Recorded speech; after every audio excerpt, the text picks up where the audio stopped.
Today we'll be diving into sexual and asexual reproduction, Module 5, Chapter 1. This isn't about biology, it's about the fundamental mechanisms behind the continuity of life and how species ensure their genetic legacy persists across generations.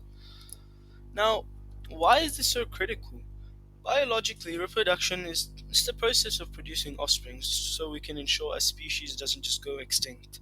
We measure its success through reproductive success, which is the ability to produce fertile offspring that survive to maturity, and biological fitness, which basically tracks how well your genes are represented in future generations.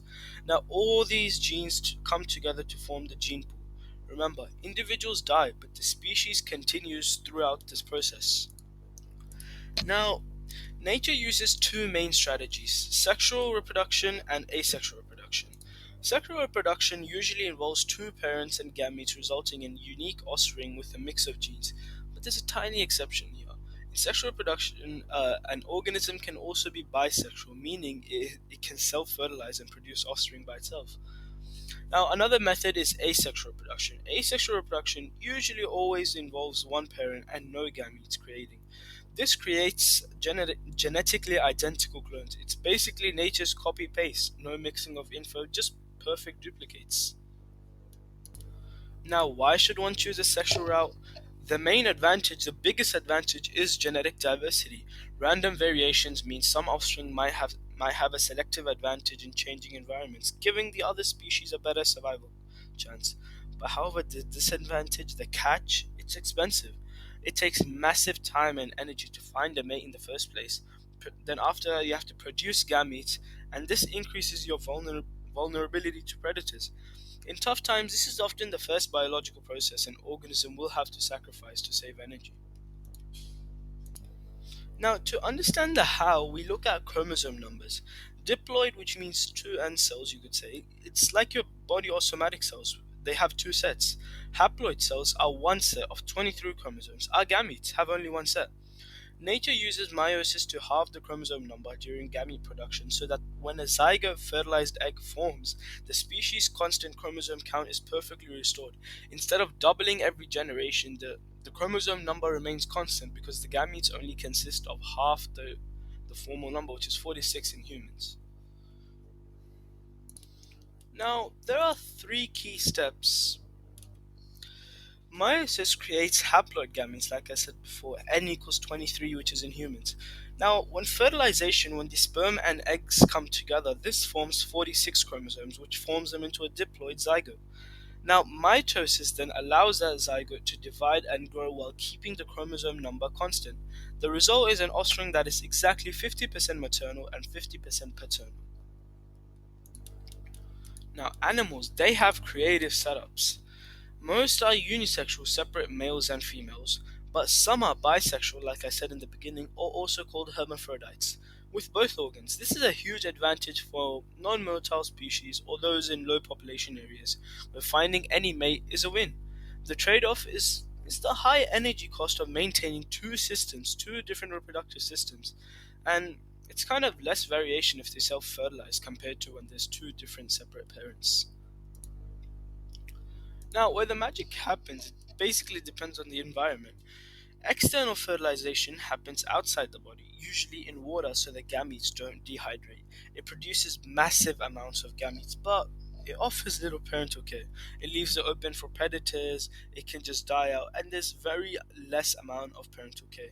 However, internal fertilization, this happens inside the mother, which is basically typical for land animals, not usually water animals. This involves like copulation, where this protects gametes from drying out because they are inside the woman, and usually this is obviously more safer since it's well protected inside the mother's body, and it usually results in a fewer offspring, but there's always higher survival rates.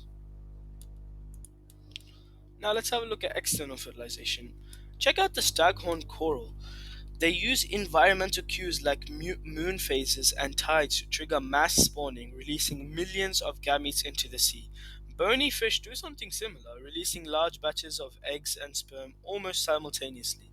Thousands are fertilized, but because there's no parental care, most die from predation or infection. In reptiles, internal fertilization leads to oviparous behavior, laying soft, leathery eggs. Birds are different. Most rub cloacas together to transfer the sperm. As the fertilized egg travels through the oviduct, the bird adds yolk, protein, and a hard calcium carbonate shell for protection. Unlike reptiles, birds provide heavy parental care through incubation. The glands add yolk, which is protein, albumin, egg white, calcium, and a calcium carbonate shell to protect them. This is also a hard shell compared to soft reptile eggs. Now let's have a look at the types of mammals. First, there is marsupials. Marsupials, like kangaroos, have a unique strategy: short internal development followed by pouch development. They can even use embryonic diapause to delay a baby's development during harsh droughts until conditions improve, a massive survival adaptation. The egg basically develops outside the mother's body, like a platypus, nest incubation, echidna, eggs in the abdominal pouch. 7 weeks, they're pretty young. But however, eutherial or placental mammals, examples like us, humans, dogs, and cattle, the whole development of the egg is completed inside the uterus. The placenta connects the embryo to the mother, which allows all the proteins, oxygen, nutrients to be given. This is known as viviparous, which is live birth, which basically means they mature young with better survival rates. Now let's have a look at the comparison table between external and internal fertilization. This table sums it up. External fertilization is it's a high volume numbers game in open water with low individual survival. Internal fertilization is a high success strategy in a protected space, resulting in fewer offspring but much higher survival and frequent parental care. This, well, basically external is basically external and vulnerable. However, internal, the egg is protected. The offsprings are more protected. In parental care, there's usually non-parental care in external fertilization due to the many amount of eggs. But however, in internal fertilization, there is a whole lot more parental care since it's literally developing inside the mother's body. Now let's have a look at plants. Flowers are the specialized sites of reproduction. Every part from the petals attracting pollinators to the internal organs is designed to ensure the male and female gametes meet successfully. So the sepals, they are protect unopened bud. The receptacle are reinforced base female parts. Now inside the female parts is a stigma, sticky top surface where the pollen lands. And inside the main flower, there are six main parts: the stamen, the male parts, the petals, the receptacle, the sepals, the style, the ovary, and the stigma.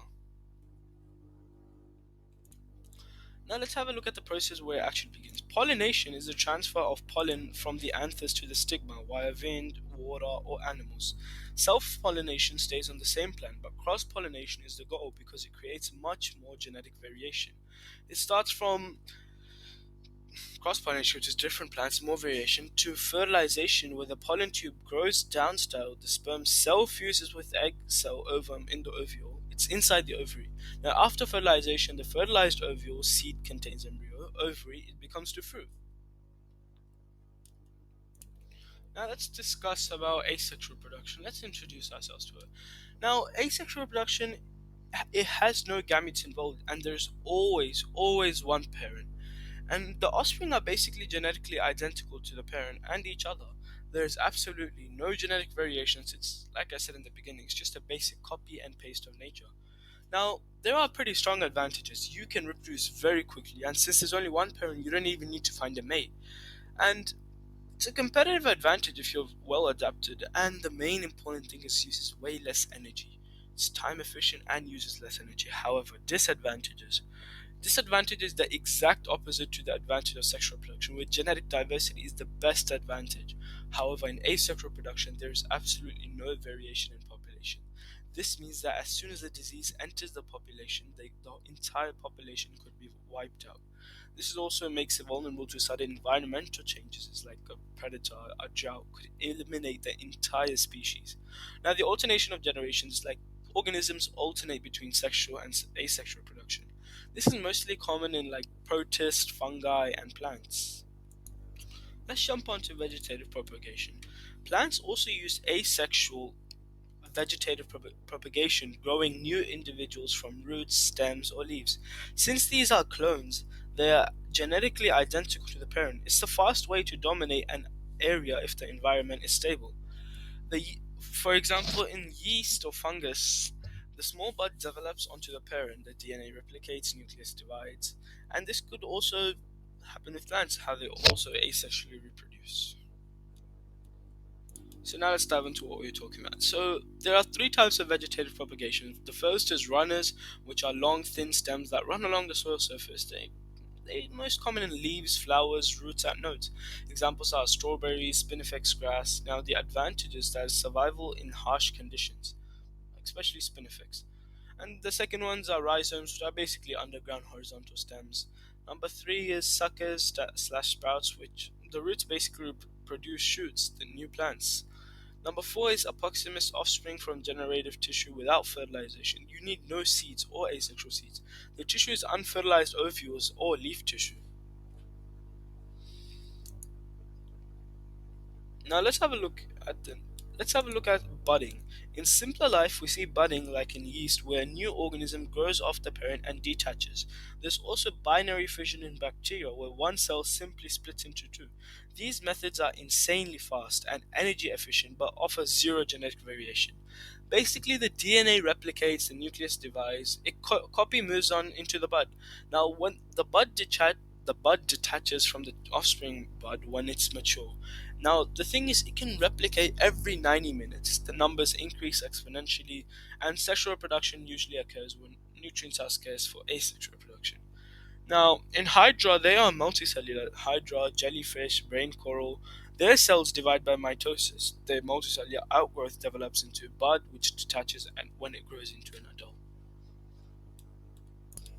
Let's have a look at spore formation. Fungi use spores, tiny light cells produced in massive numbers that travel by wind. They can be produced asexually for rapid spread or sexually when the environment gets tough and they need some variation to survive.